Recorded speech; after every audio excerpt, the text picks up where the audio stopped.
Welcome back to Sunday Night Politics. Let's get back to the wall. Trump loses, declares victory. A fantastical November 4th, 2020 New York Times headline. Not so much. Frightening message to Democrats, lawmakers, and voters. Even if Trump loses, he's not planning on leaving. 2026, I won't be here. I won't be here. Maybe they'll extend the term because I know they'd love to see something. We ran one time and we're 1-0, but it was for the big one. Now we're going to have a second time. And maybe if we really like it a lot, and if things keep going like they're going, we'll go and we'll do what we have to do. We'll do a 3 and a 4 and a 5. Watch. They'll have tomorrow. We knew he... No, I don't want to say. As we said in our earlier segment, they tell you what they're going to do. He's telling us. And Michael Cohen, who works side by side, and everybody I know that knows Trump personally says in his mind he's never leaving. You go, wow, but that doesn't work that way. We vote him out for it. Simple scenario, guys. Election comes in, he's losing. He claims fraud and says there are 100,000 illegals that voted for him. Phony voters, fraud texts out. All of a sudden, Hannity's on TV, Limbaugh's on there, and a day or two later, Mitch McConnell issues a press release saying he recognizes the president's serious concerns about election integrity. Lindsey Graham gets up there and actually says the Democrats are attacking our democracy. All of a sudden, our court systems. Guess what? At this point, they're challenging the courts. Trump might sue some Democratic-leaning counties and saying there are irregularities and the judge needs to toss out their results. Oh, guess what? It's one of those federal judges Trump put in there. They're thrown out, and then Trump gets the state's electoral votes. Yep. Guys, I want to explain to everybody, this is what's going to happen if Trump loses. This is not a conspiracy show, guy.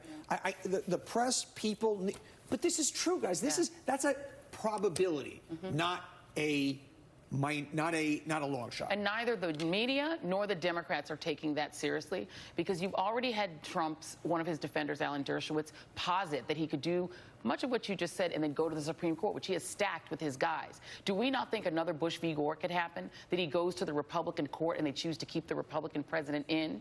The idea that Donald Trump is going to behave like a normal politician is absurd. That's the thing. We have to, with everything. Stop, throw it out. And by the way, his raison d'etre that his father and Roy Cohn taught him, even when you lose, you didn't lose. Well, that's one of the most consistent things about the Trump presidency, or about Donald Trump throughout the course of his business career, his life, is if Donald Trump is losing, someone else must be cheating.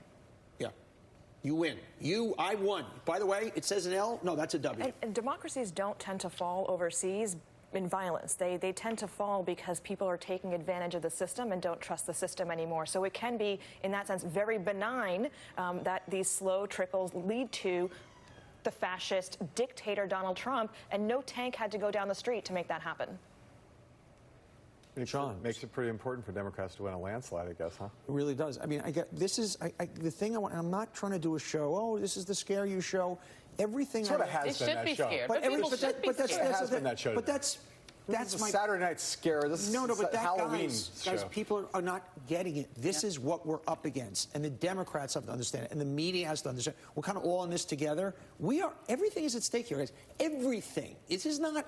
My head's not on fire here, guys. It's the truth. I know this man, and anybody that knows this man will tell you, and he's setting it up. And the right wing has been doing this for a very long time on their end. This is why they have militia movements. They are constantly like, oh, we have to protect ourselves against the government. We now have to protect our system. And the media has to wake up. Stop treating him as if he's a normal politician. He's not. He has armed people on his side. He has fascists and neo-Nazis on his side. He has really scary people that he's empowered. He's empowered the far right that is violent. And if he loses, the idea that he's going to walk away like a normal president is ridiculous. And and the Democrats, and really the media, and I really do mean our profession, has got to stop treating him like a normal politician. Right. He won, and he still said that there was fraud in the last election. Thank you. That's best said. All right, straight ahead. We have a very